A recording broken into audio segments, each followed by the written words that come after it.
आपने natural selection के बारे में सुना होगा। ये एक बायोलॉजी का कॉन्सेप्ट है। इसमें कोई भी जीव या कोई भी स्पीशीज़ को अगर सरवाइव करना है तो उसे अपने एनवायरनमेंट के प्रति एडजस्ट करना पड़ेगा। ये एडजस्टमेंट से उस ऑर्गेनिज्म में कुछ चेंजेस होते हैं जिससे वो अपने आसपास के एनवायरनमेंट या सिचुएशन में एडजस्ट हो जाता है, यानी ढल जाता है। यही चीज़ इंसानों में भी पाई जाती है। आप कोई भी सिचुएशन या एनवायरनमेंट में जाओगे या एक नए जॉब में जाओगे या रिलेशनशिप में जाओगे, आप में आपको कुछ बदलाव करने पड़ेंगे जिससे आप उस सिचुएशन या उस कंडीशन को एडजस्ट कर पाएँ और सरवाइव कर पाएँ।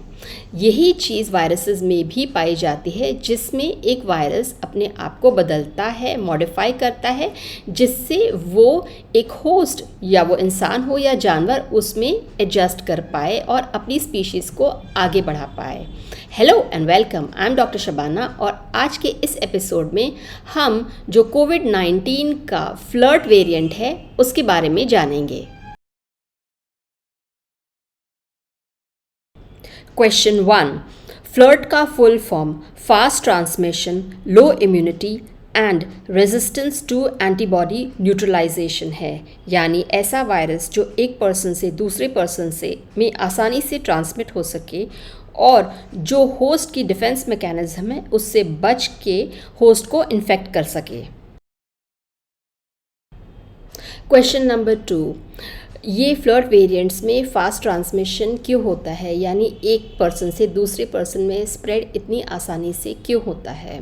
साइंटिस्ट ने वायरसेस के स्पाइक प्रोटीन्स को स्टडी किया है, यानी कि जो KP2 और KP11 वेरिएंट्स हैं उनके जो सरफेस प्रोटीन्स हैं, यानी जो वायरस का सेल सरफेस होता है उसके ऊपर कुछ प्रोटीन्स होते हैं। ये प्रोटीन्स जो एक पर्सन को इन्फेक्ट करता है उसके डिफेंस मैकेनिज़म्स से ये बच जाते हैं। अगर जो बॉडी है इन प्रोटीन्स या इन वायरसेस को आइडेंटिफाई ही नहीं कर पाएगी तो वो उससे लड़ नहीं पाएगी, और अगर उससे वो लड़ नहीं पाएगी तो वायरस बड़ी आसानी से अपने होस्ट या उस इंसान को इन्फेक्ट कर पाएगा। अगर वो उस पर्सन को इन्फेक्ट करता है तो ऑब्वियसली वो दूसरे पर्सन में भी आसानी से स्प्रेड हो पाएगा। फ्लर्ट वेरिएंट के जो लक्षण हैं ये बिल्कुल कोरोना वायरस या किसी भी वायरस इलनेस के जैसे होते हैं, यानी बुखार रहना, सर दर्द रहना, शरीर में दर्द होना, खांसी सर्दी होना, ये सारे लक्षण पेशेंट्स में पाए जा सकते हैं। इसके अलावा कोरोना वायरस के जैसे जो सूंघने और जो टेस्ट करने की क्षमता होती है वो भी कम हो जाती है। तो ये सारे लक्षण हम इन पेशेंट्स में देख सकते हैं। कुछ लोगों में फ्लर्ट वेरिएंट से इन्फेक्ट होने की पॉसिबिलिटी ज़्यादा होती है। ये जो बहुत ओल्ड लोग हैं, यानी 65 साल से ज़्यादा उम्र के लोग, इनमें इम्यूनिटी कम होती है और इनमें इन्फेक्शन के चांसेस ज़्यादा होते हैं। उसके अलावा दूसरी तरह के जो इम्यूनो कॉम्प्रोमाइज्ड पेशेंट्स होते हैं, यानी जिनमें इम्यूनिटी कम होती है, जैसे कि डायबिटीज़, ब्लड प्रेशर, जो अस्थमा के मरीज़ होते हैं या जो ऑटो इम्यून डिजीज़ के मरीज़ होते हैं, उनमें भी फ्लर्ट वेरिएंट से इन्फेक्ट होने की पॉसिबिलिटी बढ़ जाती है।